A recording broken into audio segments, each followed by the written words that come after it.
আসসালামু আলাইকুম ওয়া রাহমাতুল্লাহি ওয়া বারাকাতুহু। আমাদের ধারাবাহিক আলোচনা আজকে একটি বিষয় ভিত্তিক আলোচনা। যেহেতু সামনে এই কয়েকদিনের ভিতরে আসছে উযহিয়া, কোরবানি সম্পর্কে অনেক মাসাইল রয়েছে। যদি বিস্তারিত আলোচনা করা যায় তো অনেকগুলি পর্বের প্রয়োজন রয়েছে, একদিন দুই দিনে হয়তো হবে না। সেসব মাসাইলের কিছু সংক্ষিপ্ত করে আর গুরুত্বপূর্ণ মাসাইলগুলি আজকে আপনাদের সামনে নিয়ে এসেছি। মাসাইলগুলি আপনাদের সামনে পেশ করব, যাতে করে আপনারা অধিকাংশ মানুষই কোরবানি করবেন ইনশাআল্লাহ। কোরবানিটা যাতে করে সহি শুদ্ধ হয়, কোরআন সুন্নাহ ভিত্তিক কোরবানি হয়, কোন রকম ভুল ভ্রান্তি না হয়। যে কোনো ইবাদত বন্দেগী করার আগে সে সম্পর্কে জ্ঞান অর্জন করা ফরজ। এই বিষয়টি সব ক্ষেত্রে মনে রাখতে হবে। নামাজ পড়ার আগে নামাজ শিক্ষা ফরজ, রোজা রাখার আগে রোজা শিক্ষা ফরজ, যাকাত দেওয়ার আগে যাকাত শিক্ষা ফরজ, কোরবানি করার আগে কোরবানি শিক্ষা ফরজ। এই কথাটি অনেকের মনে থাকে না। কোরবানি করে দিল হয়ে গেল, একরকম হইলেই হইল, মাসলা মাসাইল জানুক আর না জানুক। এই জন্য অনেকেরই কোরবানি কবুল হয় না বা আংশিক হয়। আল্লাহ রাব্বুল আলামিন আমাদেরকে কোরআন সুন্নাহ ভিত্তিক ইলম, জ্ঞানের ভিত্তিতে আমল করার তৌফিক দান করেন। আগে ইলম, তারপরে আমল, তারপরে দাওয়াত, এই তিনটি স্তর। তো কোরবানিকে আরবিতে, যেটা বাড়ির কোরবানি আমরা সারা পৃথিবীতে মুসলিমরা করে থাকি, ঈদুল আজহার 10, 11, 12, 13 এই 4 দিন। সঠিক মত হচ্ছে 4 দিন। এটা আর একটি মসলা এখানে আলোচনায় চলে আসলো। তো আর হানাফি মাযহাব বলছে 3 দিন শুধু, 12 তারিখ পর্যন্ত। তাদের কাছে 13 তারিখে কোরবানি জায়েজ নেই। তো নবী সাল্লাল্লাহু আলাইহি ওয়াসাল্লাম হাদিস রয়েছে আইয়ামে তাশরিক, জবাইয়ের দিন সবগুলি। আইয়ামে তাশরিক হচ্ছে 13 তারিখ পর্যন্ত। সুতরাং 4 দিন, অন্য নাইমায়ে কেরামদের মতে 4 দিন কোরবানি। এই কোরবানিকে আরবি ভাষায় উযহিয়া বলা হয়। কি বলা হয়? উযহিয়া। আর এখান থেকে এই ঈদকে, এই উপলক্ষে যে ঈদ করা হয়, একে ঈদুল আযহা বলা হয়। ঈদুল আযহা, আর আমরা সেটা আযহা করি। এখানেও দদ আছে, তো আমরা আযহা পড়ছি, তাই বাংলা কি বলছি? ঈদুল আযহা না, ঈদুল আযহা। রমজানের জদ আছে, সেখানে রমজান বলছেন, সোজা রমজান বলছেন। কিন্তু সূরা ফাতিহা যেন ওয়ালাদ দাল্লিন আছে, তখন দল্লিন পড়ছেন কেন? ওখানে দদ, এখানেও দদ, সব জায়গায় তো দদ, তো হইলে একই রকম হবে। যদি ওখানে দল্লিন পড়েন তাহলে এখানে রমজান বলতে হবে, আর এখানে উযহিয়া বলতে হবে, ঠিক না? একই অক্ষর, দদ 3 জায়গায় তো বললাম। এরকম আরো কিছু জায়গা আছে, ঠিক না? রোগীকে মরিজ বলছেন উর্দুওয়ালারা। মরিজ কেন বলছেন? মরিদ বলেন। হ্যাঁ, মরিদ কেন মরিদ বলছেন না? দদ, রোগ, মারাজ। হ্যাঁ, মারাজ, মারাজ উর্দুতে বলছেন মারাজ। আপনি যদি জানিয়ে যান মারাজ বলবেন, তো ওখানে কেন মারাদ কেন বলেন না? মারদ মানে মর্দ, পুরুষ লোক হয়ে যাবে, দালের সাথে মিলে যাবে। এগুলো আমাদের দেশে খুব বাড়াবাড়ি আছে। সূরা ফাতিহাতে শুধু দল্লিন না জল্লিনের ঝগড়া, আর বাকি সব জায়গায় রমজান। হ্যাঁ, রমজান। এদিকে উযহিয়া।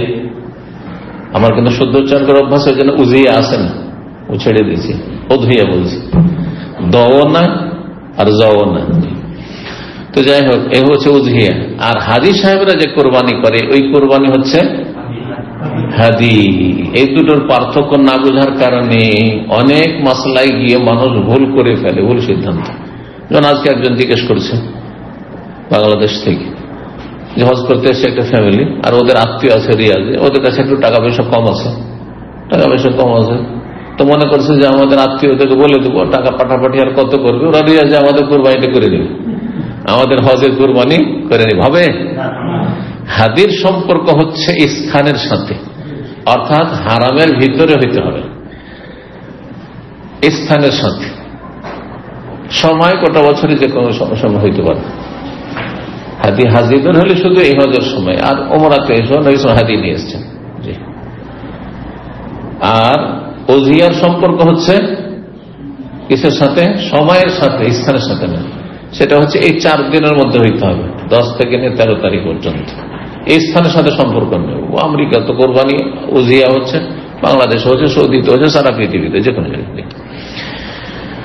তো উযহিয়া মানে কোরবানি, যেটা আমাদের বাংলা বা উর্দু ভাষায় কি বলা হচ্ছে? কোরবানি। আল্লাহর সান্নিধ্য লাভ উদ্দেশ্য থাকে, যেন নাম হয়েছে কোরবানি। এই কোরবানির কথা আল্লাহ রাব্বুল আলামিন কোরআনে বর্ণনা করেছে। সেটা হাদির কোরবানি হোক হাজিদের, অথবা উযহিয়ার কোরবানি হোক, দুটোকে শামিল। সূরা হজের আয়াত নম্বর 28, আয়াত নম্বর 34 সূরা হজের, এইরকমই আয়াত নম্বর 36, 37, এই আয়াতগুলি সবগুলি এই কোরবানি সংক্রান্ত। কোরবানি সংক্রান্ত। মহান আল্লাহ বলছেন 28 নম্বর আয়াত, ফাকুলু মিনহা, এই কোরবানির গোশত থেকে তোমরা হাদি হোক উযহিয়া হোক খাও। ওয়া আত'ইমুল বাঈসাল ফাকির, অসহায় দরিদ্রদেরকে খাও। যারা অসহায় দরিদ্র গরিব মানুষ, তাদেরকে খাও। তাহলে নিজে খেতে বলেছেন আর অভাবীদের খাইতে বলেছেন। রব্বুল আলামিন সূরা হজ আয়াত 34 বলছে, ওয়ালিকুল্লি উম্মাতিন জাআলনা মানসাক, প্রত্যেক জাতির জন্য আমি মানসাক মানে কুরবানির বিধান দিয়েছি। নসক কোরবানির বিধান প্রত্যেক জাতিতে, প্রত্যেক উম্মতকে দিয়েছি। যেমন সিয়াম আগের উম্মতের উপর ফরজ ছিল, ওই রকম কোরবানির বিধান আগের উম্মতের উপর ছিল। লিয়াযকুরু ইসমাল্লাহ, যাতে করে আল্লাহর নাম তারা স্মরণ করতে পারে, আল্লাহর জিকির করতে পারে। আল্লাহর নাম জিকির আল্লাহর ইবাদত, বিসমিল্লাহ বলে জবাই করা। আলা মা রাযাকাহুম, যা তাদেরকে আমি দান করেছি, মিন বাহিমাতিল আনাম, গবাদি পশু থেকে। এই জন্য কোরবানি একটি মাসলা হচ্ছে, কোরবানি হবে গবাদি পশু থেকে, গৃহপালিত পশু। আর সেগুলি হচ্ছে শুধুমাত্র কি? শুধুমাত্র উট আর গরু আর তারপরে হচ্ছে গানাম।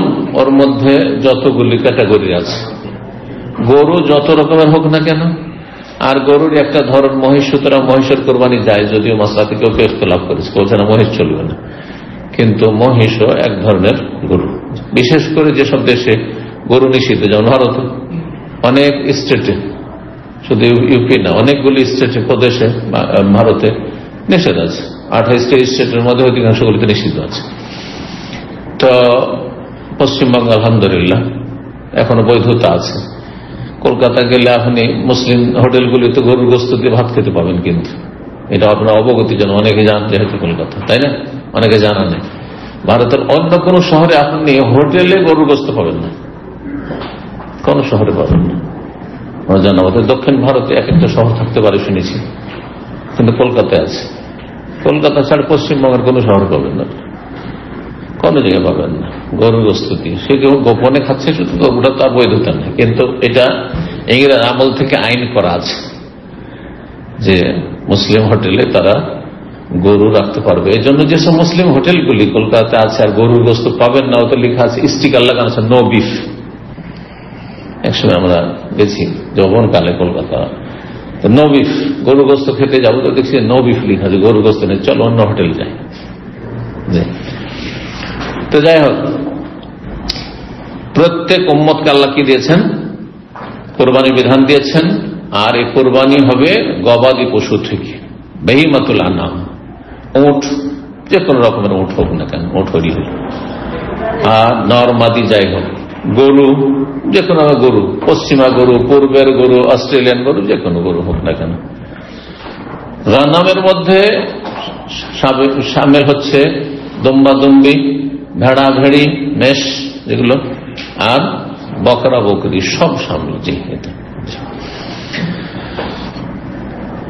সবচাইতে উত্তম কোরবানি উট। এই জন্য আল্লাহ বিশেষ করে উটের কথা বলতে না যায়, আল্লাহ শায়রিল্লাহ, আল্লাহ নিদর্শন বলে আল্লাহ বর্ণনা করেছেন। জি, এই আয়াতের শেষে বলছেন, আয়াত নম্বর 36 সূরা হজের, ফাকুলু মিনহা, তোমরা নিজেরাও খাও। তার উত্তম হচ্ছে কোরবানি করে নিজে কিছুটা খাওয়া। ওয়া আত'ইমুল কানি ওয়াল মুতার, আর যারা নিজেই পরিতুষ্ট, মানে যা আছে তাতেই চলবে, কারো কাছে চাইবে না, চোখ খোলা চাই, আনে। অল মহতার, আর যার তার কাছে চেয়ে বেড়ায়, অর্থাৎ ভিক্ষুক, অভাবের কারণে ভিক্ষা করে, তাদেরকে খাও বা চাই যে কোরবানির গোশত দিয়ে আমাদের কোরবানি হয়নি, আর কেউ চাইবেও না, সবাইকে খাও। অর্থাৎ আপনার আশেপাশের লোক, গ্রামের যারা অভাবী, চাক আর নাই চাক, আপনার খোঁজ রাখতে হবে যে কার কার কোরবানি হয়নি, তাদেরকে খাওয়া আল্লাহ বলেছেন। এখান থেকে নেওয়া যেতে পারে যারা সচ্ছল মানুষ, কিন্তু আত্মীয় স্বজন, গ্রামবাসী, তাদেরকে খাওয়াইতে পারেন। অনেকে প্রশ্ন করেন যে যাদের কোরবানি হয়েছে তাদেরকে কোরবানি গোশত দিতে পারবো কিনা, দিতে পারেন, সমস্যা নেই। এটা হাদিয়া হিসাবে, উপর হুকুম, তাহাদাও তাহাব্বু, নবী সাল্লাল্লাহু আলাইহি ওয়াসাল্লাম বলেছেন যে তোমরা একে অপরকে গিফট দাও, উপহার দাও, উপর হুকুম দাও, এতে কি হবে? পরস্পর ভালোবাসা বৃদ্ধি পাবে। জি, ভালোবাসা বৃদ্ধি পাবে। তারপরে অনেক সময় আপনার গরু হয়েছে, আরেকজন খাসি হয়েছে, যার খাসি তাকে গরু দিলেন, আর যার গরু হয়েছে সে খাসিওয়ালা খাসি গরু দিলেন, ইত্যাদি ভাবে। কোরবানিতে ইখলাস আবশ্যক, আল্লাহ সন্তুষ্টির জন্য হইতে হবে। অধিকাংশ লোক গোশত খাওয়ার জন্য গোটা বছর, ছেলে মেয়েরা ভালো গোশত খেতে পায়নি, এখন কোরবানির সময় একটু গরু না করলে হয়, বা এখানটাকে গোশত না হইলে হয়, বাড়িতে খাসি না হইলে হয়। যারা খাসি পছন্দ করে খাসি, আর যারা গরু পছন্দ করে গরু। গোটা বছর তো খেতে পেলেও না বাচ্চারা, গরিব গরিব মহলে এরকম একটা ধারণা আছে। তো আসলে মূল উদ্দেশ্য হচ্ছে গোশত খাওয়া। এই জন্য আমি মাঝে মাঝে বলি যে আল্লাহ আমাদের উপরে এই শেষ উম্মতের বড়ই রহম করেছে, বড়ই রহম করেছে। যদি বিগত উম্মতে কোরবানি খেতে পাবে না, গনিমতের ধন সম্পদ খেতে পাবে না, পাহাড়ে রেখে দিয়ে চলে আসতে হবে, ও যদি চলে গেল তাহলে কোরবানি কবুল। বোঝা গেছে না? যদি এমনটা হতো যে কোরবানি গোশত খেতে হবে না, কোরবানি জবাই করো আর পরে খাবে, নিজে খেতে হবে না, নিজের বাড়ির লোক খেতে হবে না, তাহলে আজকাল অধিকাংশ লোক কোরবানি করতো না। অধিকাংশ লোক কোরবানি করতো না, অল্প কিছু লোক হয়তো কোরবানি করত। কোরবানি আল্লাহর জন্য হইতে হবে। আল্লাহর কাছে কোরবানির গোশত পৌঁছে না, তার রক্ত পৌঁছে না। তোমাদের আল্লাহ ভীরুতা, কতটা আল্লাহর ভয় আছে, আল্লাহর কাছে কিছু পাওয়ার জন্য করছে, আল্লাহ সন্তুষ্টি হাসিলের জন্য, জান্নাত পাওয়ার জন্য করছে জবাই। যদিও আপনার অভাব থেকে প্রয়োজন থাকে খান, কিন্তু খাওয়াটা যেন লক্ষ্য উদ্দেশ্য না হয়, বা দেখানো উদ্দেশ্য না হয়। আজকাল যাদের পয়সা আছে তারা প্রতিযোগিতা করে কে কত দামি কোরবানি কিনতে পারে। ও যদি 1 লক্ষ কেনতো, আমি 1.5 লক্ষ, বরং কোটি টাকা পৌঁছে দিচ্ছে। এদের কোরবানি না, এদের মধ্যে ইখলাস নেই। এরা মানুষকে দেখানোর জন্য করছে। এরা তাকওয়ার ভিত্তিতে আর ইখলাসের ভিত্তিতে কোরবানি করে না। যে আমলে ইখলাস নেই, তাকওয়া নেই, সে আমলে কোনো নেকি পাবে না, নেকি পাবে না। ইন্নামাল আমালু বিন্নিয়াত, মানুষের আমলের বর্ষের নিয়তের উপর। লোক দেখানো কাজ, খ্যাতি সোশ্যাল মিডিয়াতে অথবা এলাকায় দাপট, আমি এত টাকা কোরবানি করতে পেরেছি। এই প্রতিযোগিতা ব্যাপক আকার, মারাত্মক আকার ধারণ করেছে, বিশেষ করে বাংলাদেশ মারাত্মক আকার ধারণ করেছে। আল্লাহ হেফাজত করুন, আখিরাত মুখী করুক এসব লোকদেরকে, আমাদের সকলকে। কোরবানি শরীয়তের একটি স্বীকৃত সুসাব্যস্ত বিধান, এতে কোনো সন্দেহ নেই। হুকুম যাই হোক না কেন, ফরজ হোক আর সুন্নাত হোক, কিন্তু এটি সুসাব্যস্ত। কোরবানি অস্বীকার করার কোনো সুযোগ নেই। কোরআন কারীম দ্বারা প্রমাণিত, রাসূলুল্লাহ সাল্লাল্লাহু আলাইহি ওয়াসাল্লামের হাদিস দ্বারা প্রমাণিত, কথার দ্বারা, আমল দ্বারা। সূরা কাউসারের আয়াত নম্বর 2 আল্লাহ বলেন, ফাসাল্লি লিরাব্বিকা ওয়ানহার, তোমার রবের জন্য সালাত আদায় করো এবং জবাই করো। এই জবাই করো মানে কুরবানি জবাই করো, এমনি জবাই নাই। ওয়ানহার মানে নাহার করো, নাহার বলা হয় ওট জবাই করা, দাঁড় করে জবাই করাকে, আর নাহার জবাই কেও কখনো কখনো বলা হয়। জি, ইবনে আব্বাস রাদিয়াল্লাহু তাআলা আনহু তাফসীর করেছেন যে নাহার হচ্ছে আন-নুসুক ওয়া যাবহু ইয়াউমুল আযহা, ঈদুল আজহার দিনে জবাই করাকে এখানে কোরআনের ভাষায় নাহার বলা হয়েছে। রবের জন্য সালাত পড়ো, দুটি তাফসীর, একটি হচ্ছে ঈদুল আজহার সালাত পড়ো, নামাজ পড়ে এসো, আর ওয়ানহার, আর ঈদুল আজহার দিনে কুরবানি করো। তাহলে এই আয়াত ঈদুল আজহা সম্পর্কে নাযিল হয়েছে। আর একদল বলছেন যে এটি শুধু ঈদের সালাতকে শামিল না, বরং ফরজ সুন্নত সালাতকে শামিল। ফাসাল্লি লিরাব্বিকা, তাওহীদ এবং ইখলাসের আল্লাহ শিক্ষা দিয়েছেন, তাগিদ করেছেন। তোমার সালাত নামাজ হবে কার জন্য? আল্লাহর জন্য, কারো ভয়ে নয়, কাউকে দেখানোর জন্য। মেহমান এসছে, নামাজি হয়ে গেছে। হ্যাঁ, বাপ মা মরেছে, নামাজি হয়ে গেছে। হ্যাঁ, বাড়িতে একজন আলেম এসছেন, নামাজি হয়ে গেছে। শ্বশুর বাড়ি গেছে, নামাজি হয়ে গেছে। শ্বশুর বাড়িতে এসছেন, নামাজি হয়ে গেছে। না, অসৎ লোক সব লোক। আল্লাহ হেদায়েত দান করুন। রবের জন্য নামাজ পড়ো, ওয়ানহার, আর কোরবানিও করো। ওয়ানহার লিরাব্বিকা, এখানে উজ্জ্ব আছে। ফাসাল্লি লিরাব্বিকা ওয়ানহার লিরাব্বিকা, রবের জন্য নামাজ পড়ো, রবের জন্য কোরবানি করো। জবাই তাহলে কার জন্য করতে হবে? আল্লাহর জন্য। সুতরাং যেমন অমুসলিমদের কোন আস্তানাতে জবাই করা শিরক কুফর সবচেয়ে বড় অপরাধ, তেমনি মাজারে খাসি মোরগ জবাই করা সবচেয়ে বড় অপরাধ, শিরক কুফর। তারপরে ইসলাম আর টিকে না, মুরতাদ হয়ে যায়। যারা জন্মসূত্রে মুসলিম আর মাজারে খাসি মোরগ নিয়ে গেল, জবাই করলো, সে মুরতাদ হয়ে গেল, ইসলাম থেকে বহিষ্কৃত। ইসলামে তার সামান্য কোনো অংশ নেই। গায়ের জোরে ইসলামে থাকা যায় না, আকীদা আমলের মাধ্যমে থাকতে হবে ইসলামে। তো কোরআনের আয়াত দ্বারা কোরবানি প্রমাণিত।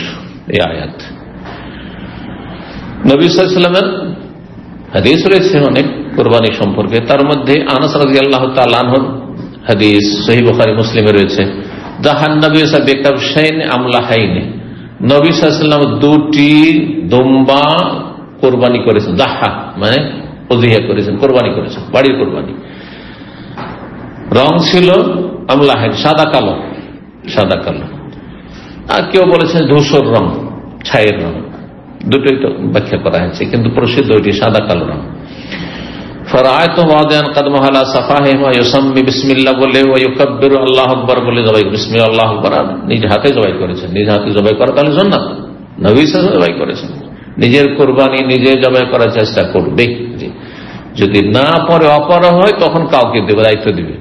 কিন্তু গ্রামের সব কোরবানি ওই মোল্লা করবে, ইমাম করবে, এটা বেদাতীদের আচরণ। আর এটা হচ্ছে অনুকরণ, ওই ব্রাহ্মণদের অনুকরণ, হিন্দুদের অনুকরণ, যে মন্দিরে ধর্মকর্ম করতে হলে ব্রাহ্মণ ধরতে হবে। আমরা শূদ্ররা, মানে যারা শূদ্র বা ক্ষত্রিয়, বৈষ্ণব, আরো তিনটা জাতির চারটি কাস্ট আছে না এতে হিন্দুদের মধ্যে, আমাদের অধিকার নাই যে মন্দিরে গিয়ে পূজা দেবো। কি করতে হবে? ব্রাহ্মণের মাধ্যমে পুজো পাঠ পৌঁছাইতে হবে যে মন্দিরে। এই ধারণা থেকে মনে হয় এইরকমই ধর্মকর্ম আমাদের দেশে। সুফিজমের তো মিল আছে না, পীর মুরিদের যে ধর্ম আর আপনার হিন্দুইজমে মিল আছে। যেমন সুফিজমের মিল আছে শিয়া রাফিজিদের আকীদা আমলের সাথে, খুব সিমিলারিটি আছে, খুব মিল আছে। আল্লাহ হেফাজত করুন।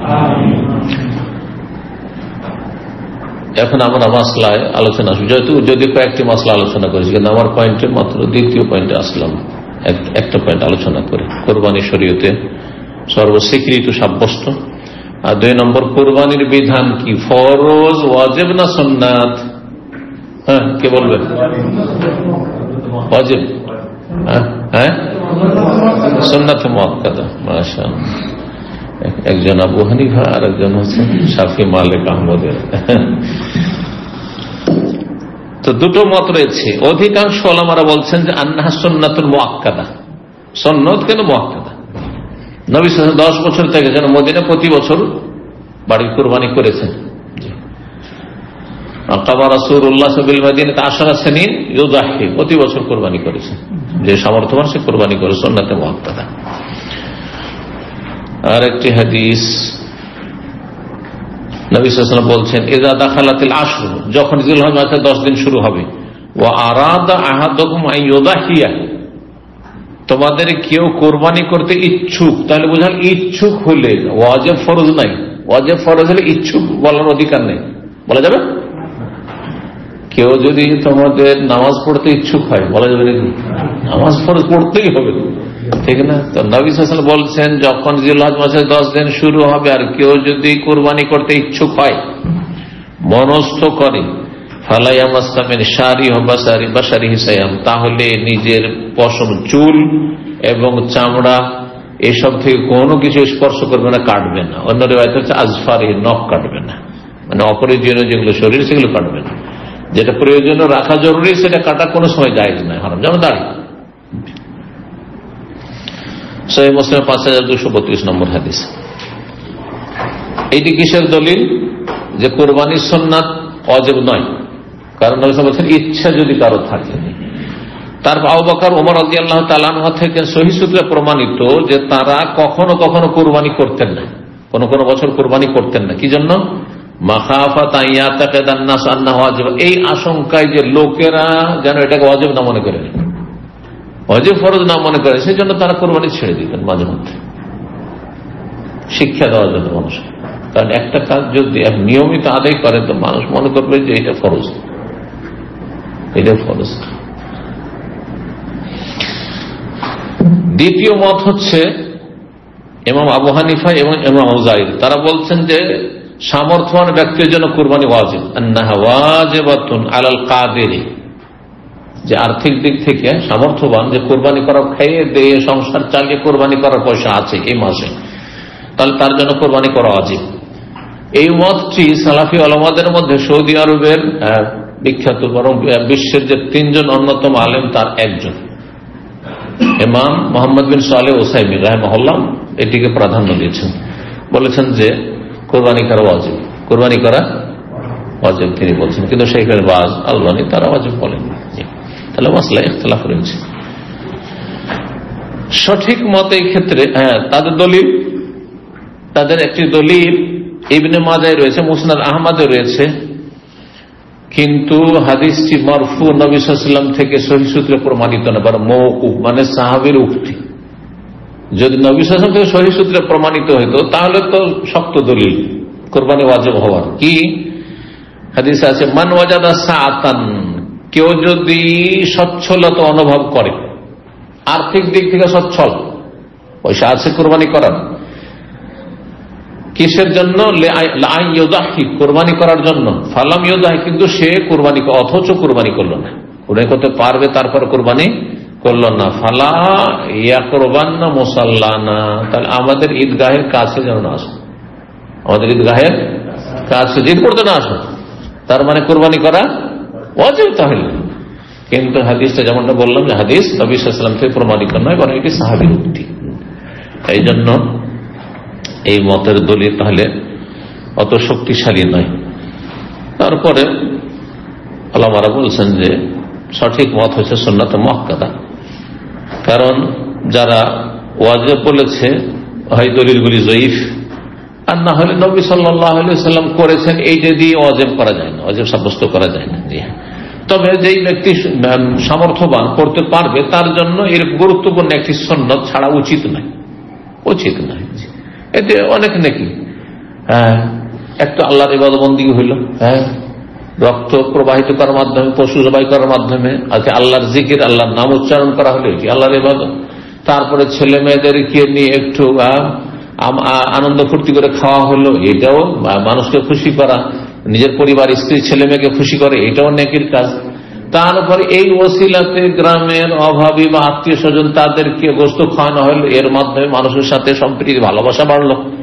তো বহুমুখী উপকারিতা রয়েছে কোরবানিতে, রয়েছে যেসব হিকমতগুলি বর্ণনা করা হয়েছে। কোরবানি প্রতিটি পরিবারের জন্য শরীয়ত সম্মত, প্রতিটি পরিবারের পক্ষ থেকে কমপক্ষে একটি করে কোরবানি হবে, একটি করে কোরবানি সুন্নাতে মুআক্কাদা, যারা বলেছেন ওয়াজিব তো ওয়াজিব। হাদিস এই মর্মে, যদিও হাদিসটি দুর্বল কিন্তু প্রসিদ্ধ হাদিস, ইন্না আলা আহলি কুল্লি বাইতিন, ইন্না আলা আহলি কুল্লি বাইতিন ফি কুল্লি আমিন উযহিয়া, শোনো প্রত্যেক পরিবারের পক্ষ থেকে প্রতি বছর একটি করে কুরবানি রয়েছে, প্রত্যেক পরিবারের পক্ষ থেকে। তাহলে একটি কোরবানি একটি পরিবারের পক্ষ থেকে যথেষ্ট। এই নয় যে একটা খাসি দিবেন, অবশ্যই এটা এবছর আমার দিলাম, আর গত বছর দিয়েছি আমার স্ত্রীর পক্ষ থেকে, হ্যাঁ, এবার আমার বড় ছেলের পক্ষ থেকে, আমার মেজ ছেলের, ওই মেয়ের পক্ষ থেকে, এটা হানাফিরা করে কিন্তু না। একটি পশু একজন এবং তার পরিবারের সদস্য বলাও মেয়ে, ওলামারা বলছে 100 জনও যদি থাকে, ধরেন একজনের 4টা স্ত্রী আর ছেলে মেয়ে সব নিয়ে, এমনকি বৃদ্ধ বাবা মা যাদের আয় উপার্জন নেই, তার একসাথে খাওয়া দাওয়া করে 100 জনও যদি হয়, তো একটি পশু যথেষ্ট, একটি কোরবানি যথেষ্ট। সর্বনিম্ন তার সুন্নাতে মুআক্কাদা আদায় হয়ে গেছে। অতিরিক্ত যদি করে নফল, 2টা 4টা 5টা যদি করে সেটা নফল কাজ, মুস্তাহাব।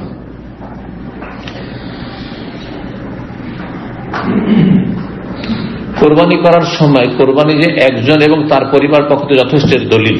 সহিহ মুসলিমে 5203 নম্বর হাদিস রয়েছে, নবী সাল্লাল্লাহু আলাইহি ওয়াসাল্লাম যখন কোরবানি জবাই করতেন তখন বলতেন বিসমিল্লাহ,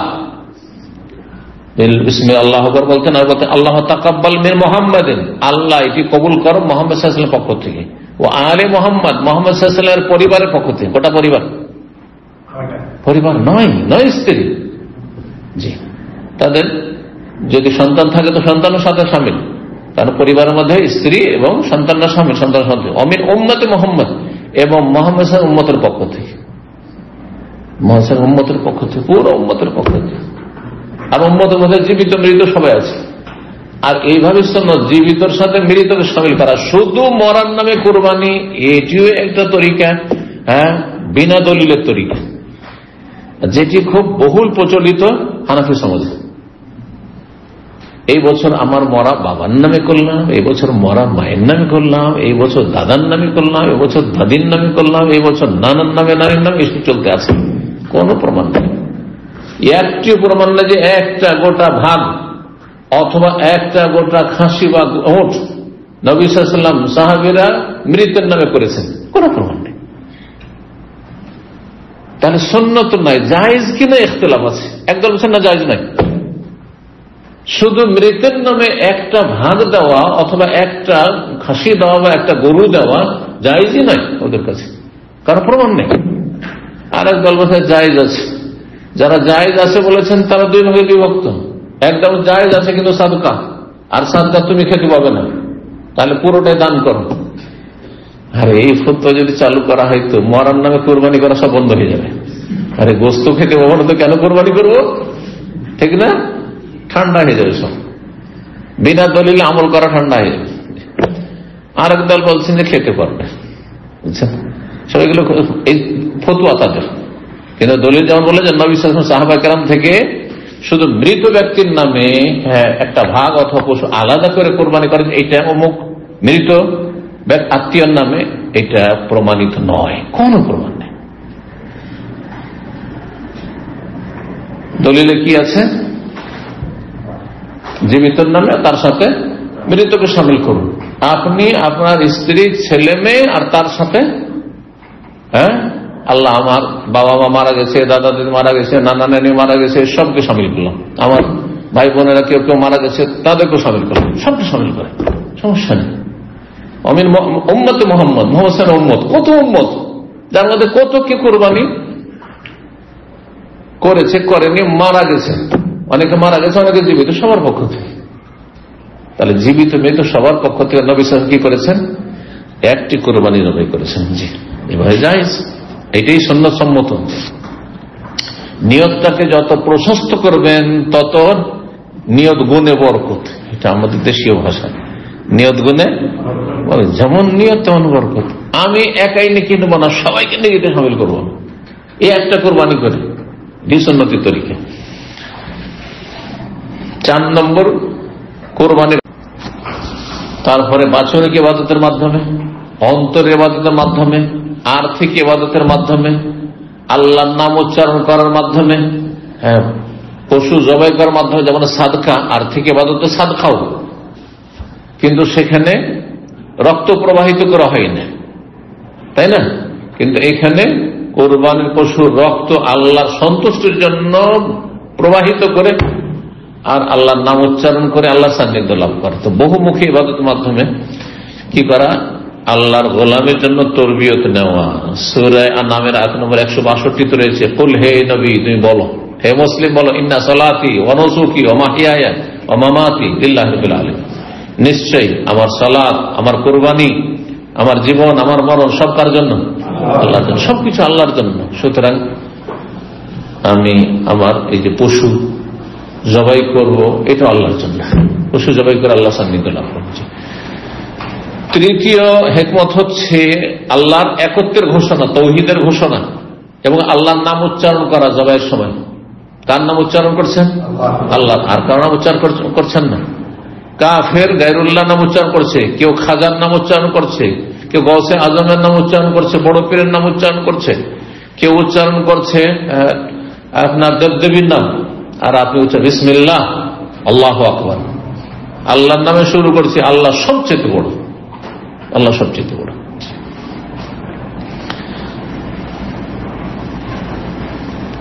কারণ আল্লাহ সূরা হুজুরাত 34 বলেছেন, যে আজকে শুরুতে আলোচনা করলাম, লিয়াযকুরুসমাল্লাহ, প্রত্যেক উম্মতকে ওয়ালিকুল্লি উম্মাতিন জাআলনা মানসাকান, কুরবানি বিধান দিয়েছি কেন? যাতে আল্লাহর নাম কি করে? উচ্চারণ করে। আল্লাহর নাম উচ্চারণ করার মাধ্যমে তাওহীদের ঘোষণা। 4 নম্বর হিকমত, রহস্য হচ্ছে অভাবীদেরকে খাওয়ানো। অভাবীদেরকে খাওয়ানো, কারণ এই কুরবানির ওসিলাতে অভাবীদেরকে গোশত খাওয়াচ্ছি। এমনি কুরবানি ছাড়া সারা বছর অনেকেই ধনী মানুষের প্রায় প্রতিদিনই বাড়িতে গোশত থাকছে। গোশত মাছ ছাড়া তো কোনো খাবারই নেই। এই আরব দেশে যারা থাকছেন, গোশত মাছ ছাড়া কোনো খাবারই নেই। আর আরবরা বললে তো আরবদের কাছে সবজি ভাত বলে কিছু নেই, আছে? সর্বনিম্ন কমপক্ষে চিকেন হইতে হবে, মুরগি হইতে হবে, ঠিক কিনা? আমরা নাই মাঝে মাঝে ডাল আর সবজি খেয়ে থেকে যা অভ্যস্ত আছে, কিন্তু আরবদের মধ্যে আছে না, কমপক্ষে এটা সর্বনিম্ন। কি আমি বলি, আমাদের দেশে ডাল, আর আরবদের হচ্ছে চিকেন। মুরগি হচ্ছে ডাল বরাবর। আরবদের মুরগি খাওয়া হচ্ছে, আমাদের ডাল খাওয়া। ডাল দিয়ে যদি শুধু এমনি কিচ্ছু নেই, শুধু ডাল দিয়ে ভাত খাওয়া, আরবদের মুরগি খাওয়া সমান সমান। আর যদি ওর চাইতে, যেমন আমরা মাছ খাচ্ছি, ধরেন আমরা আর কিছু খাচ্ছি, তো ওরা তখন হয়তো কি গানাম লাজে খরুফ, নাহলে হাসি, ওটের গোশত। যাই হোক, চিন্তা করুন, পয়সা আছে, ডেইলি আপনি আপনার পরিবার, আপনার ছেলে মেয়ে গোশত খাচ্ছে, গরিব গোটা বছর খেতে পাই না। এই কুরবানি আপনি আমি করলাম, এর ওসিলাতে তো গোশত খেতে পাচ্ছেন। আল্লাহ খাওয়াইতে বলেছেন। 5 নম্বর উপকারিতা বা হিকমত হচ্ছে যে নিজেও একটু ভালো খান মাঝে মধ্যে। অনেকে কৃপণ আছে, গোটা বছর আরে কোন রকম চললি হইল, ডাল আর ভর্তা, ডাল ভর্তা, কোনদিন ডিমবাজি, ব্যাস তুনা। অনেক প্রবাসী আছে এখানে, বড়ই কৃপণ। কি খায়? ওই তুনাবাজি, তুনার একটা প্যাকেট নিয়ে চলে আসলো, ব্যাস একটু ভাত খেয়ে চলছে। একদিন ডিমবাজি, একদিন তুনাবাজি, এই চলছে। অনেক উকিল আছে। এই যে প্রবাসের সবাই যে উদার অন্তরের নয়, আমি জানি ভালো করে, 35 বছর হচ্ছে। কিছু আছে মাশাআল্লাহ মন বড়ার, কিছু আছে একটা রিয়াল খরচ করলে ও বড় মুশকিল, অসুস্থ হয়ে পড়ে, পেট খারাপ হয়ে যাবে। এরা মনে করে যে টাকা দেশে পাঠাইতে হবে, টাকা এখানে ইনকাম করছি কেন সব দেশে পাঠাইতে হবে। আরে দেশে পাঠাইতে হবে, কিন্তু সব দেশে পাঠাইতে হবে, জনজীবনকে কষ্ট দেয়, এইটা ভুল। এটা হচ্ছে বড় কৃপণতা, নিজের নফসের, নিজের জীবনের উপর কৃপণতা। অপরের ক্ষেত্রে তো আছে। তো এখন নিজেও খেলেন একটু, এই কোরবানির মৌসুমের ওসিলে একটু গোশত খেলেন, না হলে 700-800 টাকা কিলো। বাংলাদেশে কত টাকা করে কিলো গোশত গরু? 700-800 করে গোশত কিনে খাবে না কৃপণ লোক, পয়সা থাকলেও খাবে না, ওই পোল্ট্রি খাচ্ছে খুব বেশি, আর না হইলে ওই ডাল ভাত চলছে। আর মেলা রকম দেশে সবজি তো অভাব নেই। নিজের পরিবারকে খাওয়াইলেন, জি, এটা একটা ইবাদত, এটা একটা নেকির কাজ। জি। 6 নম্বর হিকমত হচ্ছে আল্লাহর নিয়ামতের শুকরিয়া আদায় করা। আল্লাহ নিয়ামত দিয়েছেন, বহুমুখী নিয়ামত, তার মধ্যে একটি ধন সম্পদের নিয়ামত। সম্পদের নিয়ামতের শুকরিয়ার একটা দিক হচ্ছে যে কোরবানি করা। আল্লাহ পয়সা দিয়েছেন, অনেক আল্লাহ দেননি, এই যে নিয়ামত দিয়েছেন, কি শুকরিয়া? কোরবানি করার মধ্যে আল্লাহর শুকরিয়া জ্ঞাপন করছেন আপনি। জি। কোরবানির গোস্তের ভাগ বন্টন কেমন হবে? কারণ আল্লাহ খেতেও বলেছেন আর খাওয়াতেও বলেছেন। আমাদের 5 নম্বর পয়েন্ট আজকে। এই ক্ষেত্রে বিভিন্ন মত রয়েছে, নানা মত রয়েছে ফুকাহাদের, ওলামাদের। আব্দুল্লাহ বিন আব্বাস রাদিয়াল্লাহু তাআলা আনহু থেকে একটি মত বর্ণিত হয়েছে যে 3 ভাগ করবে। এক হলো সোলস, 3 ভাগের 1 ভাগ খাবে, নিজের পরিবার খাবে। ওয়ায়ুতিমু মান আরাদা সোলস, আর যাকে ইচ্ছা আত্মীয় স্বজন বন্ধু বান্ধব যাকে ইচ্ছা আপনি সচ্ছল লোকদেরকে খাওয়াবেন 1 ভাগ, 3 ভাগের 1 ভাগ।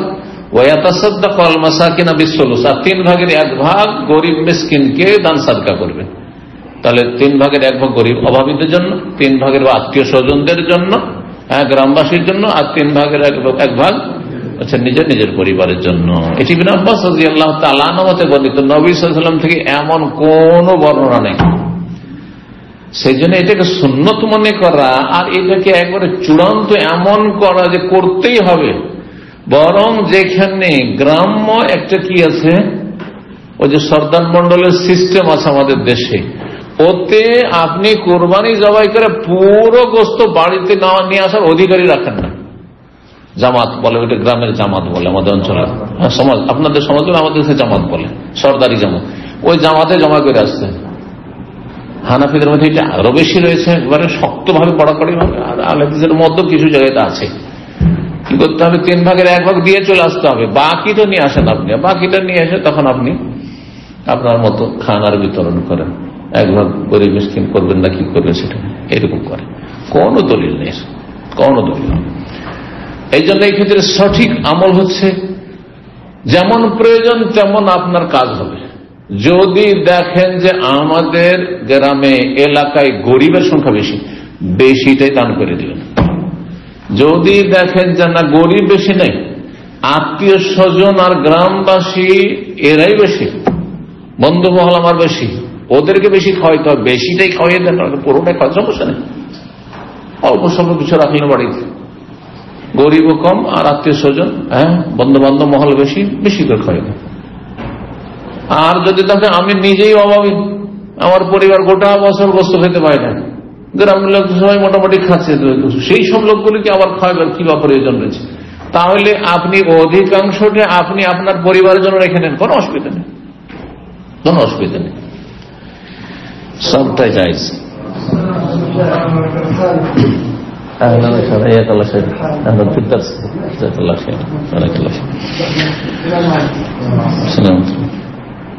দুই নম্বর মত হচ্ছে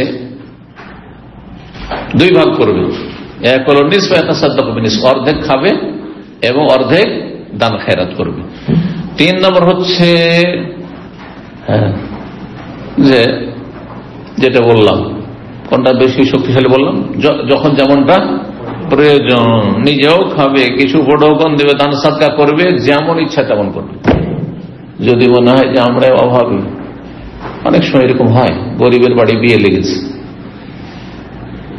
এই কোরবানির গোস্ত বিতরণ করলে আবার গোস্তকে কি করতে হবে? খরিদ করতে হবে, আর না হলে ওকে গরু বা ছাগল খরিদ করতে হবে। কোথায় পাবে গরিব মানুষ কোরবানির গোস্ত দিয়ে বিবাহ সারুক? কোনো অসুবিধা নেই। আমাদের মানুষরা সমালোচনা শুরু করে দিল, আরে দেখো দেখো এই কোরবানির গোস্ত দিয়েও বিয়ে সেরে নিল, ভালো কাজ করেছে, গরিব মানুষ ভালো কাজ করেছে। পুরোটাই যদি রেখে নেয়, কারণ দেখছে সবার মোটামুটি কোরবানি হয়েছে, এদের দেওয়ার কি প্রয়োজন রয়েছে? আমি অভাবী মানুষ, আমার এই কোরবানি দিয়ে আমার যে প্রয়োজন তা সেরে, কোনো অসুবিধা নেই, কোনো অসুবিধা নেই।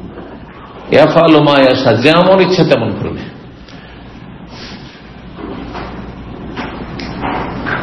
কোরবানি আপনি একটা খরিদ করে নিয়েছেন, অথবা আপনি পুষেছেন বাড়িতে, মানে নির্ধারিত করে দিয়েছেন, আর তারপরে সেটা যদি অক্ষম হয়ে যায়, পা ভেঙে গেল অথবা চোখ কানা হয়ে গেল, এমন কিছু হয়ে গেল, তাহলে কোরবানি করতে পারবেন কিনা? এই দোষগুলি দেখে কোরবানি কিনতে পারবেন না। কানা অথবা ল্যাংড়া ফোড়া, বোঝা গেছে, কোরবানি কিনতে পারবেন না দেখে শুনে। কিন্তু কোরবানি কেনার পরে যদি এই রকমের দোষ যুক্ত হয়ে যায়, তাহলে ওলামারা বলেছেন যে কোরবানি করবেন, কারণ আপনি যখন কোরবানি কিনেছেন তখন সেটা ছিল সুস্থ ছিল আর দোষমুক্ত ছিল, আর সেটা আল্লাহর জন্য আপনি ছেড়ে দিয়েছেন, অফ করে দিয়েছেন, আল্লাহর জন্য নির্ধারিত হয়ে গেছে। যখন নির্ধারিত হয়ে গেছে ওই অবস্থাতে কোরবানি করবেন, আর আপনার ওজর আল্লাহর কাছে গ্রহণযোগ্য। জি, কোনো অসুবিধা নেই, কোরবানি পরিবর্তন করতে হবে না যে পাটা ভেঙে গেল বা চোখটা কানা হয়ে গেল তো এই কোরবানিটাকে বিক্রি করি বা রেখে যদি আর একটা কিনি, কোনো প্রয়োজন নেই, সেটি কোরবানি করতে পারবেন। 7 নম্বর মাসলা কোরবানির ক্ষেত্রে, কোরবানি ধারে কিনতে পারবেন কিনা। গ্রামের এক লোক কোরবানির পশু বিক্রি করছে, আর আপনার কাছে টাকা পয়সা একটু টানাটানি আছে, তো বলছেন যে তুমি এখন আমাকে দিয়ে দাও কোরবানির পশুটা, আমি 1 মাস পরে যখন বেতন পাবো তখন তোমাকে দেবো, জায়েজ কিনা। ওলামারা বলছেন যে জায়েজ রয়েছে, কিন্তু শর্ত হচ্ছে যে টাকা পরিশোধ করার আপনার মধ্যে যোগ্যতা আছে। আপনি নিশ্চিত যে মাসের শেষে বেতন পাবো, অথবা আমার ব্যবসা বাণিজ্য চলছে সেখান থেকে চলে আসবে পয়সা, অথবা বিকল্প ব্যবস্থা আছে সেখান থেকে আমি সেটা সময় মতো আদায় করে দিতে পারবো। ধারে কোরবানি কেনা জায়েজ রয়েছে, কিন্তু এর সাথে আর একটি মাসলা লাগিয়েই নি, সেটা হচ্ছে ধার করে কোরবানি বা ঋণ আছে অলরেডি আপনার উপর, ঋণের বোঝা আছে, অন্য লোক টাকা পাবে আপনার কাছে, অন্য লোক আপনার কাছে টাকা পাবে, ঋণই আপনি। এখন আপনি এই অবস্থায় কোরবানি করছেন, কোরবানি করবেন না ঋণ পরিশোধ করবেন? আল্লাহর বলছে ঋণ পরিশোধ করবেন, ঋণ পরিশোধ করবেন। এদিকে আমার কোরবানির সময় চলে এসছে, আর এদিকে ঋণ পরিশোধ করার সময়ও চলে এসছে। এই নয় যে যার কাছে ঋণ নিয়েছেন তাকে বলা আছে যে আরো 5 মাস 6 মাস বা 3 মাস বাকি আছে, এমনটা নয়। ঠিক এই জিলহজ মাসে টাকা দিয়ে দেওয়ার কথা, আপনার ঋণ পরিশোধ করার কথা, আর এই সময় আপনার উপর কোরবানিও চলে আসছে। কোনটা করবেন আপনি? কোনটা করছেন? আগে ঋণ পরিশোধকে প্রাধান্য দিতে হবে। কেন? আবরা আলী জিম্মা, কারণ এতে আপনার কাঁধ থেকে বোঝা নামবে। আপনার কাঁধের ওপর ফরজ বোঝা হচ্ছে কিসের? কোরবানি না ঋণের? ঋণ, সেটা আগে নেমে যাবে। সেই জন্য দুটো যদি একই সাথে চলে আসে, কোরবানির মৌসুমও চলে এসছে আর ঋণ পরিশোধ করার সময়ও চলে এসছে, তাহলে আগে প্রাধান্য দিতে হবে কি? ঋণ পরিশোধ। ঋণ পরিশোধ করার পরে যদি কোরবানি করতে পারেন তাহলে ঠিক আছে, আর না হলে করবেন না। অন্যের পক্ষে থেকে কোরবানি করা যায় কিনা? আপনারা অনেক আছেন প্রবাসে, টাকা পয়সা আছে মাশাআল্লাহ, ভাই আলাদা অন্য আছে, অথবা শ্যালক আছে, কেউ আছে যে কেউ বন্ধু মানুষ, একজন আলেম আছেন, গরিব মানুষ গ্রামে কোরবানি করতে পারে না, নিজেরও কোরবানি একটা করলেন আর ওরও একটা কোরবানি বা একটা ভাগ ওর আপনি করে দিলেন, জায়েজ কিনা? জায়েজ আছে, জায়েজ আছে, তবে তাকে জানিয়ে দেবেন। যেই ব্যক্তি অপারগের পক্ষ থেকে আপনি কোরবানি করতে পারবেন, বেশারতে এজ নেই, তার অনুমতি করবে, তাকে বলবেন যে আপনার পক্ষ থেকে আমি কোরবানি করতে চাই। ফাইনাল আজেজান, সে যদি অভাবী না হয় নিজেই কোরবানি করতে পারবে। তো আসল হচ্ছে যে সেটি তার দায়িত্ব, তার দায়িত্ব, আপনি কেন দিতে যাবেন? তাহলে আপনি করার কোনো প্রয়োজন নেই। জি, কয়টি মশলা হলো? 8 হয়েছে মনে হয়, 8 হয়েছে। 9 নম্বর হচ্ছে অভাবীদেরকে কোরবানি দেওয়া।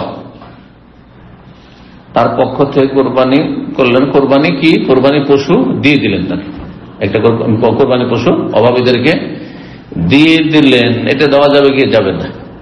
ধরেন 5টা গরু কিনলেন আর গ্রামের 5 জন গরিবকে, অথবা একটা গরুতে ভাগ, অনেক গরিব আছে যাদের কোরবানি নেই, সবকে বলে তোমরা একটা করে ভাগ নিয়ে নাও, এই 5টা গরু তোমাদের জন্য, 5টাতে 35 জন তোমরা এতে শরিক হয়ে যাও।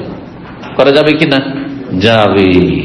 সহিহ বুখারীতে হাদিস রয়েছে, নবী সাল্লাল্লাহু আলাইহি ওয়াসাল্লাম কোরবানির মৌসুমে সাহাবায়ে কেরামদেরকে কোরবানির পশু দিয়েছেন। তুমি এই উট নাও, তুমি এটা নাও, তুমি এটা নাও, তুমি এটা নাও, এভাবে দিয়ে দিস, তুমি যে তোমার মতো করে কোরবানি করো, জায়েজ রয়েছে।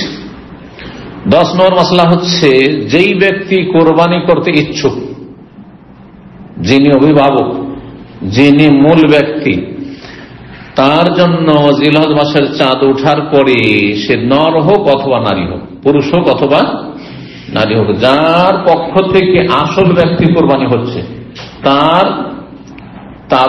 সাথে যারা আছে তারা নাই। অর্থাৎ বাড়ির অভিভাবক আপনি কোরবানি করছেন, আর এই কোরবানি আপনার পক্ষ থেকে, আপনার স্ত্রীর পক্ষ থেকে, আপনার ছেলে মেয়ের পক্ষ থেকে, বোঝা গেছে কিনা? কিন্তু সরাসরি তাদের কোরবানি নয়, তারা আপনার কোরবানিতে সামিল, তাদেরকে সামিল করেছেন। তাহলে এখানে চুল কাটা থেকে, নখ কাটা থেকে, শরীর অপ্রয়োজনীয় পশম ফেলা থেকে বিরত থাকবেন সবাই, না কোন ব্যক্তি? মূল ব্যক্তি, যিনি কোরবানি করতে ইচ্ছুক। এই মর্মে কয়েকটি হাদিস রয়েছে। উম্মে সালামা রাদিয়াল্লাহু তাআলা বর্ণিত, ইযা রাআইতুম হিলাল যিল হিজ্জা, যখন তোমরা জিলহজ মাসে চাঁদ দেখতে পাবে, ওয়া আরাদা আহাদুম আন ইউদাহিয়া, আর তোমাদের কেউ যদি কোরবানি করতে ইচ্ছুক হয়, ফালিয়ুমসিক আন শারি ওয়া আযফারি, তাহলে সে যেন পশম আর নখ না কাটে। অন্য রিওয়ায়াত রয়েছে বাশারিহি, শরীরের চামড়ার কোনো কিছু না কাটে। এমনকি নখের পাশে অনেক সময় ধরেন একটু আপনাকে ডিস্টার্ব করছে, কষ্ট দিচ্ছে, বেশি যদি কষ্ট দেয় তাহলে জায়েজ সালামার বলছেন, কিন্তু এমনিতে বিনা প্রয়োজনে কোনো কিছু কাটবে না। জি, এই ক্ষেত্রে নর নারী সমান। কোন মহিলা কোরবানি করছেন, হতে পারে মহিলা মূল, তিনি কোরবানি করছেন, তার ছেলে হয়তো বিধবা অথবা তালাক প্রাপ্তা, তিনি কোরবানি করেছেন, তার পয়সা আছে, বা এমনি যে আমার কোরবানি, আমারও কোরবানি, স্বামী স্ত্রী দুজনই কোরবানি করছেন, এটাও তো হইতে পারে। আপনি কোরবানি করছেন আর আপনার স্ত্রী কোরবানি করছে, সে আমার কোরবানি, এটা আমার কোরবানি, তাহলে তখন আপনার স্ত্রীকে কি করতে হবে? এসব থেকে বিরত থাকতে হবে, চুল কাটা থেকে আর নখ কাটা থেকে।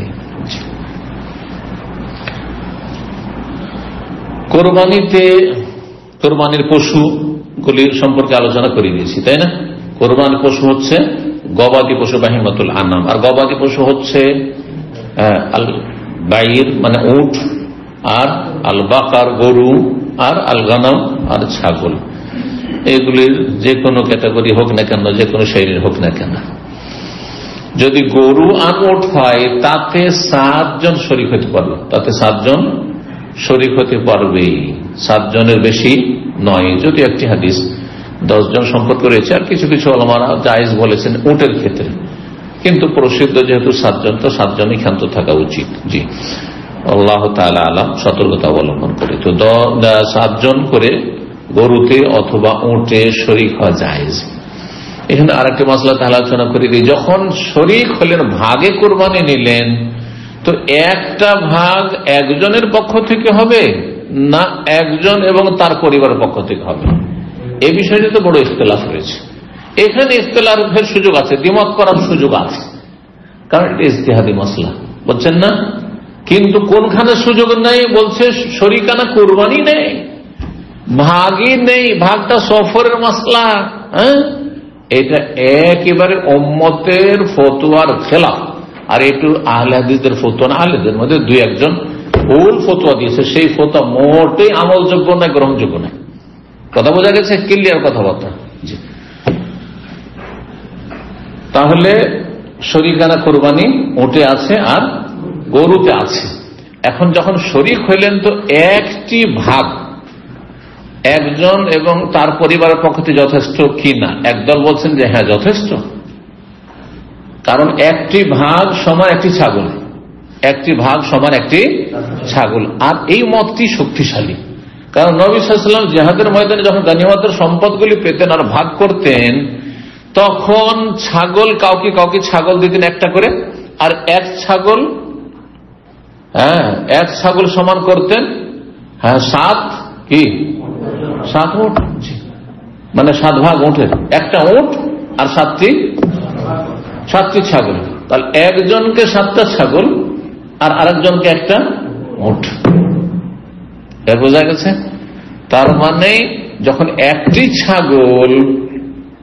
ছাগল একজন এবং তার পরিবারের পক্ষ থেকে যথেষ্ট, এটি সঠিক মত, তাহলে ঠিক ওর সমান হচ্ছে একটা ভাগ যেহেতু, সুতরাং একটি ভাগ একজন এবং তার পরিবার পক্ষ থেকে যথেষ্ট। এই মতটি বিশ্বের সবচেয়ে বড় আলেম এই যুগের বিংশ শতাব্দীর শেখ আব্দুল্লাহ ইবনে বাজ রাহিমাহুল্লাহ, তিনি বলছেন যে একটি ভাগ উটের বা গরুর একজন এবং তার পরিবারের সদস্যদের পক্ষ থেকে যথেষ্ট। তার মানে একজন যদি ভাগাও দেয়, সে নিয়ত করতে পারবে ছাগলের মতো যে আল্লাহ এইটি আমার পক্ষ থেকে এবং আমার পরিবার স্ত্রী ছেলে মেয়ের পক্ষ থেকে। পক্ষান্তরে আরেক দল বলছেন যে না, একটি ভাগ একজনের। তাহলে একজন যদি ভাগ দেয়, তাহলে ভাগে সে হয়তো নিজের জন্য করে, নিজের পক্ষ থেকে করবে, আর না হয় নিজের স্ত্রীর পক্ষ থেকে, না হলে আমার অমুক ছেলের পক্ষ থেকে, না হয় অমুক মেয়ের পক্ষ থেকে। জি, তো সহি মত যেটি বললাম যে একজন এবং তার পরিবার পক্ষ থেকে যথেষ্ট। জি,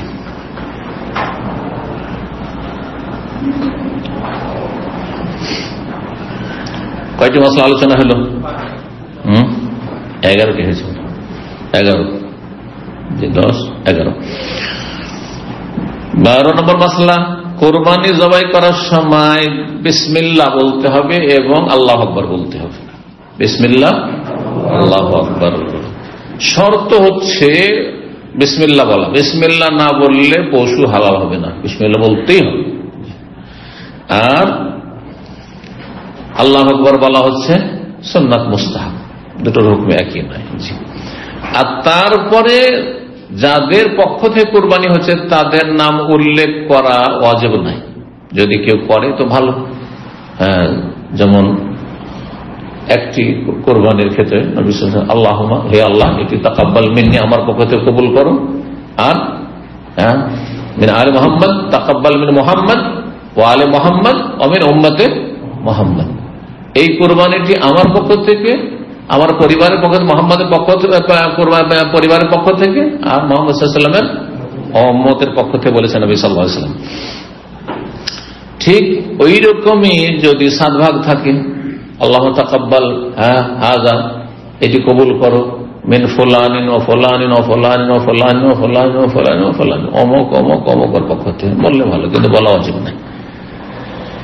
কিন্তু এখানে বাড়াবাড়ি করে হানাফিরা নাম সব লিস্ট করে নিয়ে, মানে বাপের নাম সহ নাকি, আরে বাপে বাপ, আল্লাহ জানেন না যে কার পক্ষ থেকে হচ্ছে? আল্লাহকে জানাইতে হবে। কোরআন একটি আয়াত রয়েছে, আল্লাহ বলছেন আতুআল্লিমুন আল্লাহ বিদীনিকুম, তোমরা তোমাদের দিন সম্পর্কে আল্লাহকে জানাইতে চাইছো, আল্লাহ জানে না। এই জন্য যারা বলছে যে নাওয়াইতু আন উসাল্লি লিল্লাহি তাআলা সালাতাদ যুহরে, এটি যে বিদআত আর এটি কোরআন বিরোধী, এই আয়াত দলিল। আল্লাহ কি জানে না যে তুমি জোহরে দাঁড়িয়েছ? আল্লাহ কি জানে না যে তুমি ফরজ পড়তে দাঁড়াচ্ছ, এখন ফরজ শুরু করতে যাচ্ছ না সুন্নাত শুরু করতে যাচ্ছ? জানাইতে হবে যে আল্লাহ আমি নিয়ত করছি জোহরের নামাজ, আর আমি মুখ করে আছি কিবলার দিকে, আল্লাহ তোমাকে জানাচ্ছি। আর তারপরে 4 রাকাত মুতাওয়াজ্জিহাল কাবাতিশ শরীফাতে আল্লাহু আকবার। কোথা থেকে বলেন এসব বিদআত? বুঝা গেছে? আল্লাহ বলছেন আতুআল্লিমুন আল্লাহ বিদীনিকুম, তোমাদের দিন ধর্ম সম্পর্কে আল্লাহকে জানাইতে চাও, আল্লাহ জানে না, খবর রাখে না।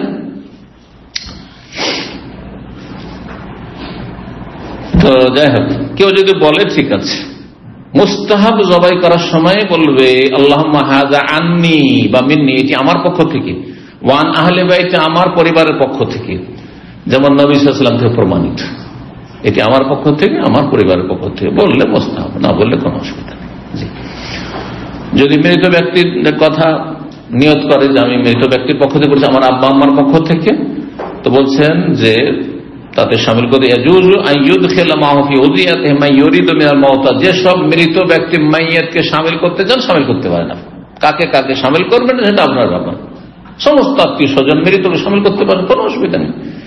যেমন হচ্ছে আল্লাহুম্মা হাযা আন্নি, এটি আমার পক্ষ থেকে, ওয়া আলা আহলি আল আহিয়া, আমার জীবিত যে আত্মীয়রা রয়েছে বা জীবিত পরিবার রয়েছে, অল মাউতা, আর মৃত আত্মীয় রয়েছে তাদের পক্ষ থেকে।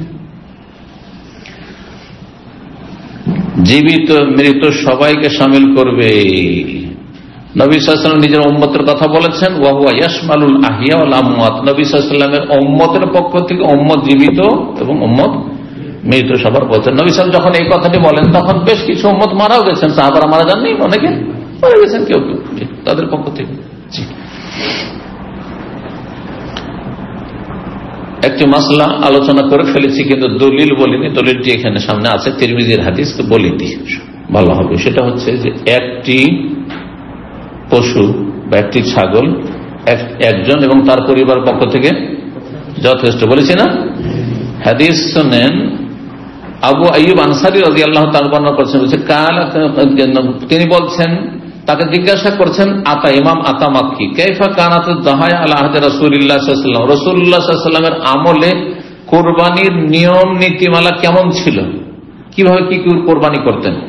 ফাকালা কানার রাজুল ইউদাহি বিশাতি, কোন পুরুষ ব্যক্তি কোরবানি করত একটি ছাগল, আনহু মানে নিজের পক্ষ থেকে, আর ওয়ান আহলে বাইতিহি নিজের পরিবারের সদস্যদের পক্ষ থেকে। একটি ছাগল তাহলে নিজের পক্ষ থেকে, নিজের পরিবারের সদস্যদের পক্ষ থেকে, তাহলে পরিবারে যতই লোক থাক না কেন, ফায়াকুলুন তারা সবাই খেত, ওয়ায়ুতিমুন আর খাওয়াইত, অন্যদেরকেও খাওয়াইত। ইমাম ইবনে আলবানী রাহিমাহুল্লাহ ইরওয়াউল গালিলে 1142 নম্বর হাদিসটিকে সহিহ বলেছেন। কোরবানি করার কোরবানি করা বা কোরবানির জবাইয়ের সীমা সম্পর্কে আলোচনা করেছি, তাই না? কোরবানি জবাইয়ের শেষটা তো বলে দিয়েছি যে টোটাল সময় হচ্ছে 4 দিন, কিন্তু শুরু হবে কোন সময় থেকে? ঈদের আগে।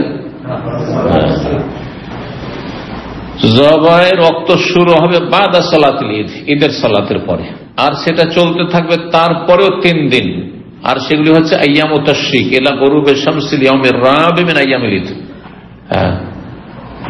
চতুর্থ ঈদের দিন, অর্থাৎ ঈদের দিন 10 তারিখ, তারপর 11, 12, 13, চতুর্থ দিনের সূর্য ডুবা পর্যন্ত চলবে। সূর্য ডুবে গেলে আর কোরবানি করা যাবে না, সূর্য অস্তমিত হয়ে গেলে আর কোরবানি করা যাবে না। তবে 10 তারিখে কোরবানি করা বেশি উত্তম, কারণ নবী সাল্লাল্লাহু আলাইহি ওয়াসাল্লাম 100টি জবাই করেছেন হজের দিনে, 10 তারিখে সবগুলি জবাই করেছেন, তাই না?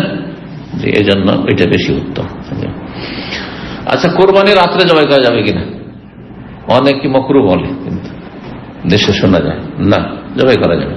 রাতে হোক দিনে হোক যে কোনো সময় জবাই করতে পারবে, যে কোনো সময় কোরবানি জবাই করতে পারবে, অসুবিধা নেই। কোরবানি মহিলা জবাই করতে পারবে কিনা? আমাদের দেশে আবার কিছু ফতোয়া আছে মহিলাদের জন্য জবাই করা, শুধু কোরবানি না, পশু জবাই, মুরগি জবাই করা মাকরুহ, হানাফি সমাজে খুব প্রচলিত না, কোনো মাকরুহ বলে কিছু নেই, জবাই করতে পারবে, কোনো অসুবিধা নেই। কোরবানি নিজের হাতে জবাই করা হচ্ছে উত্তম, কিন্তু কেউ যদি অন্য কাউকে দায়িত্ব দেয় সেটি জায়েজ, কাউকে যদি দায়িত্ব দেয় সেটি জায়েজ রয়েছে।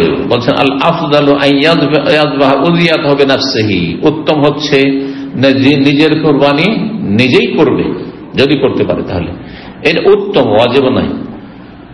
আর ওয়ায়াজুযু আন ইউআক্কিল আলাইহা মুসলিমান গায়রু, অন্য কোন মুসলিমকে দায়িত্ব দিতে পারবে উকিল বানিয়ে, যে তুমি আমার কোরবানিটা জবাই করে দাও, আপনি জবাই করে দেন আমার। আমি গেলাম না, আমার ছেলেকে বললাম অথবা কাউকে বললাম, কোন আমাদের দিন ছাত্রদেরকে বললাম যে আমি আমার কোরবানিটা আপনি জবাই করে নিয়ে চলে আসেন, জায়েজ আছে। তবে আমি যদি নিজে করি তো বেশি উত্তম। শর্ত হচ্ছে কি, মুসলিম হইতে হবে। আপনি স্যালেটার হাউসেও যদি জবাই করেন, কিন্তু যে জবাই করছে সে মুসলিম যেন হয়, আর সেই ব্যক্তি মুসলিম হওয়ার জন্য বড় শিরক মুক্ত, আবার মাজারপন্থী না হয়, কুফরি আকীদা বিশ্বাসী না হয়। এই জন্য শিয়াদেরকে দিয়ে জবাই করানো জায়েজ নয়, এইরকম বেরেলভিকে দিয়ে জবাই করানো, মাজার পূজারীকে দিয়ে জবাই করা জায়েজ নয়, এইরকম বেনামাজিকে দিয়ে জবাই করানো জায়েজ নয়।